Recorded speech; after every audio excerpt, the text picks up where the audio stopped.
Assalamualaikum warahmatullahi wabarakatuh. Waalaikumsalam warahmatullahi wabarakatuh. Kami dari kelompok 2 ingin mempresentasikan tugas mata kuliah jaringan komputer 1. Izin perkenalkan diri, nama saya Sultan Afri dari kelas 2A dengan NPM 25782027. Perkenalkan, nama saya Muhammad Fahri dari kelas 2C NPM 25782075. Perkenalkan, nama saya Ambarwati NPM 25782003 dari kelas 2A. Perkenalkan, nama saya Bella Triaksari dengan NPM 25782006 dari kelas 2A. Perkenalkan, nama saya Salimah Febriani dengan NPM 25782085 kelas 2C. Perkenalkan, nama saya Rezi Penasa Putra dari kelas 2A dengan NPM 2578 2023.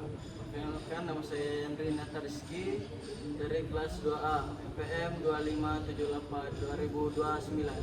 Perkenalkan, nama saya Muhammad Fawaz Majidi Utama dengan NPM 2578 2014 dari kelas 2A. Di sini kami akan mempresentasikan secara singkat tentang modul 1.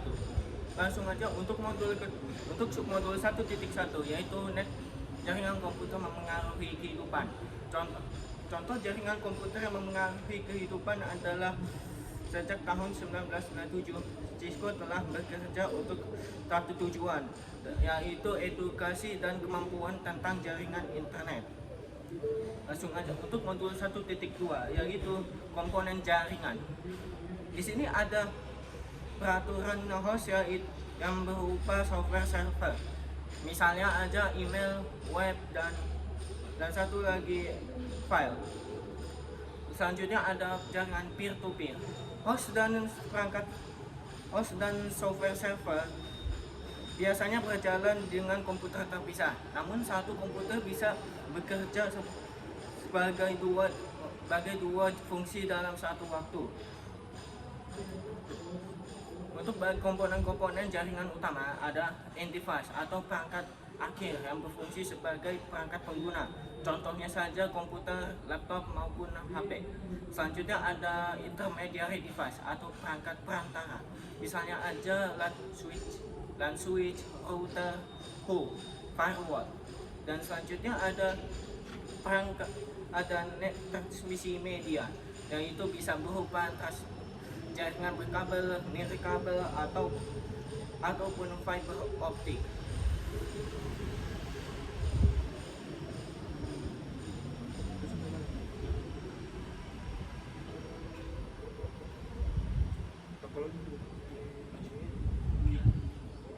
Di sini saya akan menjelaskan tentang topologi diagram. Topologi diagram adalah gambaran struktur jaringan. Ada dua jenis topologi, yaitu physical topologi yang menunjukkan bentuk fisik jaringan. Yang contohnya seperti server room, posisi perangkat, kabel nyata. Intinya adalah bagaimana jaringan dipasang secara nyata. Yang kedua adalah logical topologi, menunjukkan cara kerja jaringan. Yang contohnya adalah IP address, jalur data, dan koneksi antar network. Intinya adalah bagaimana data mengalir. Dan perbedaan utamanya adalah fisikal adalah bentuk nyata, logikal adalah alur komunikasi.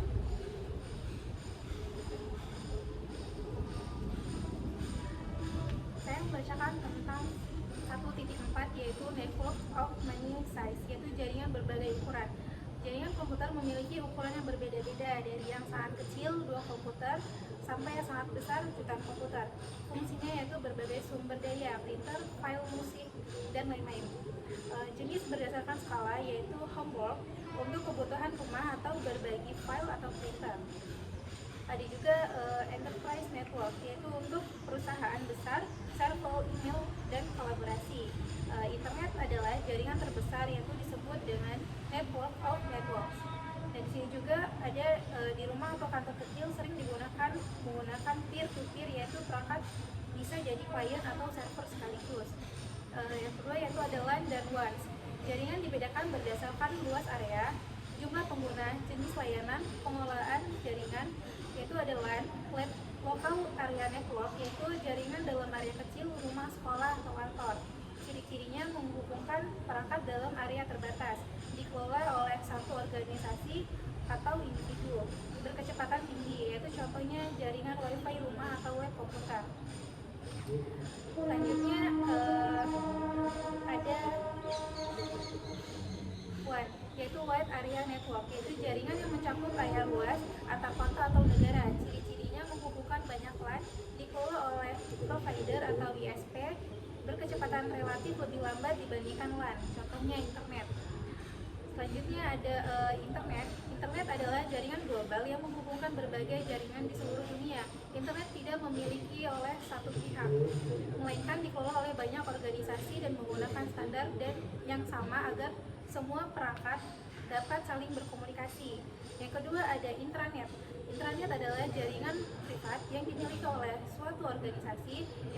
Intranet hanya dapat diakses oleh anggota internal seperti karyawan, sehingga digunakan untuk berbagi data dan informasi secara aman di dalam perusahaan.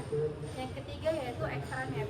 Extranet adalah jaringan yang menghubungkan intranet dengan pihak luar, seperti supplier, pelanggan, dan mitra kerja. Extranet tetap aman, tetapi memberikan akses terbatas pada pihak eksternal yang membutuhkan. Dari gambar kita bisa melihat bahwa intranet berada di dalam bagian paling dalam, extranet di tengah, dan internet di bagian luar, menunjukkan tingkat akses yang berbeda. Kesimpulannya, ketiga jaringan ini memiliki fungsi yang berbeda tetapi saling terhubung untuk mendukung komunikasi dan pertukaran data. Selanjutnya saya akan menjelaskan tentang internet connection. Yang pertama ada internet akses teknologi. Ini membahas teknologi untuk mengakses internet. Contohnya fiber optik, pakai serat optik atau paling cepat. Yang kedua wireless, tanpa kabel. Intinya cara berbeda yang digunakan supaya perangkat bisa terhubung ke internet. Yang kedua home and small office internet connection. Di sini membahas koneksi internet untuk rumah atau kantor kecil. Ciri-cirinya adalah digunakan untuk jumlah pengguna sedikit, biasanya pakai wifi router atau modem ISP. Kecepatan cukup untuk browsing, streaming, belajar, atau kerja online. Contoh, internet rumah IndiHome, Biznet, dan lain-lain. Yang ketiga ada business internet connection. Ini untuk perusahaan atau bisnis. Ciri-cirinya adalah lebih stabil dan cepat, bisa melayani banyak user, ada backup connection, dan tetap jalan kalau putus. Intinya lebih mahal tapi lebih handal dibanding internet rumahan. Yang keempat ada the converging network. Ini membahas konsep konvergensi jaringan. Artinya satu jaringan bisa digunakan untuk banyak layanan sekaligus. Contoh Zoom atau Google Meet adalah gabungan suara, video, dan data. Dulu terpisah, sekarang jadi satu jaringan. Dan yang terakhir ada packet tracer. Bagian ini biasanya praktik menggunakan software simulasi. Software yang dipakai Cisco Packet Tracer. Fungsinya membuat simulasi jaringan, menghubungkan perangkat PC, router, switch, melihat alur komunikasi data. Intinya belajar networking tanpa harus pakai alat asing. Selanjutnya saya akan menjelaskan pada bagian 1.6 yaitu tentang arsitektur jaringan dan karakteristik intinya. Arsitektur jaringan adalah dasar bagaimana sebuah jaringan dirancang agar dapat menghubungkan perangkat manusia dan informasi secara efisien. Agar jaringan dapat berjalan dengan baik, terdapat 4 karakteristik utama yang harus diperhatikan. Pertama, toleransi kesalahan, yaitu kemampuan jaringan tetap berjalan meskipun terjadi gangguan, misalnya dengan jalur cadangan atau redundansi. Kedua, skalabilitas, yaitu kemampuan jaringan untuk berkembang tanpa menurunkan performa ketika jumlah pengguna atau perangkat bertambah. Ketiga, kualitas layanan, yaitu yang memastikan data penting seperti video atau suara tetap berjalan lancar meskipun terjadi kemacetan jaringan. Dan yang terakhir, keamanan jaringan, yang meliputi perlindungan data melalui prinsip kerahasiaan, integritas, dan ketersediaan. Kesimpulannya, arsitektur jaringan yang baik harus mampu memberikan koneksi yang andal, fleksibel, berkualitas, dan aman. Di sini saya akan menjelaskan tentang tren jaringan. Jaringan menghubungkan kita dan apa yang dibutuhkan untuk menjaga kendalanya. Namun jaringan seperti hal lainnya terus berubah. Ada beberapa tren dalam jaringan yang perlu ada seiring dengan munculnya teknologi baru dan perangkat pengguna di akhir pasaran. Yang kedua, konsep perangkat apapun untuk membuat konten apapun dengan cara apapun adalah tren global utama yang membutuhkan perubahan signifikan pada cara kita menggunakan perangkat dan menghubungkannya dengan aman ke jaringan. Individu ingin terhubung ke jaringan tidak hanya untuk mengakses aplikasi data, tetapi juga untuk berkolaborasi satu sama lain. Kalau kolaborasi didefinisikan sebagai tindakan bekerjasama dengan orang lain dalam sebuah proyek bersama. Kalau kolaborasi seperti Cisco Webex yang ditunjukkan pada gambar. Aspek lain dari jaringan yang sangat penting untuk upaya komunikasi dalam kolaborasi adalah video. Video digunakan untuk komunikasi, kolaborasi, dan hiburan. Komputasi awan adalah salah satu cara kita mengakses dan menyimpan data. Komputasi awan memungkinkan kita untuk menyimpan file pribadi, bahkan mencadangkan seluruh drive di server melalui internet. Awan publik adalah aplikasi dan layanan berbasis cloud yang ditaruhkan di cloud publik tersedia untuk masyarakat umum. Awan pribadi adalah aplikasi layanan berbasis cloud yang ditawarkan dalam cloud privat dan ditunjuk untuk organisasi atau entitas tertentu. Dan jaringan tidak hanya memengaruhi cara kita berkomunikasi di tempat kerja dan di sekolah, tetapi juga mengubah banyak aspek di rumah terbaru mencakup teknologi rumah pintar. Jaringan powerline untuk jaringan rumah menggunakan kabel listrik yang sudah ada untuk menghubungkan perangkat seperti yang ditunjukkan. Dengan menggunakan adaptor powerline standar, perangkat dapat terhubung ke LAN. Penyedia layanan internet nirkabel atau WISP adalah ISP yang menghubungkan pelanggan ke titik akses atau hotspot yang ditentukan menggunakan teknologi nirkabel serupa yang ditemukan di jaringan area alokasi nirkabel perumahan. Selanjutnya materi 1.8 keamanan jaringan. 1. Ancaman keamanan jaringan. Beberapa ancaman yang sering terjadi: merusak sistem dan mencuri data, mencuri informasi dalam jaringan, membuat server tidak bisa diakses, akses ilegal sistem, phishing, penipu untuk mendapatkan data penting. 2. Dampak serangan, kebocoran data penting, kerugian finalis, kerugian sistem, hilangnya kepercayaan pengguna. 3. Solusi keamanan jaringan, cara mengatasi dan mencegah: melindungi dari virus, mengamankan data, mengatasi akses, update sistem, menutup celah keamanan, backup data, menghindari kehilangan data. 4. Kesimpulannya, keamanan jaringan sering penting untuk menjaga data dan sistem tetap aman.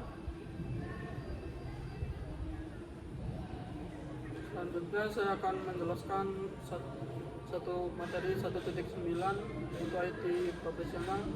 1. Pengerasan skill dari hardware ke software. Dunia jaringan tidak lagi hanya soal fisik, kabel, dan perangkat keras. Poin penting dari CCNA versi terbaru adalah integrasi antara infrastruktur dengan pemrograman. 2. Akses karir terjamin. Cisco tidak hanya memberikan materi pelajaran, tetapi juga jembatan kerja melalui talent bridge. Pesan utama menjadi mahasiswa NetZ memberikan keuntungan akses langsung ke lowongan di lingkungan mitra distributor Cisco yang sering kali tidak tersedia di situs lowongan kerja umum. 3. Fleksibilitas jalur belajar. Dihapusnya persyarat bertingkat, tidak harus punya CCNA atau untuk ambil CCNP profesional, menunjukkan bahwa industri saat ini lebih menghargai keahlian nyata dibandingkan sekadar urutan gelar. Yang 4 yaitu riset sebagai strategi sukses.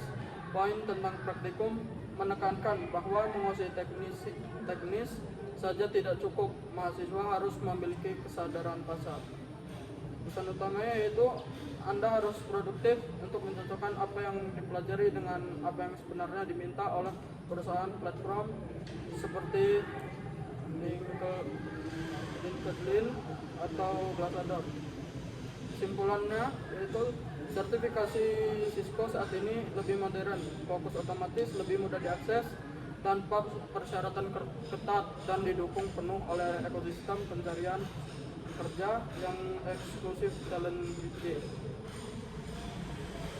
Demikian presentasi singkat dari kami. Mohon maaf bila ada kesalahan dalam penjelasan materi. Cukup sekian dari kami akhiri.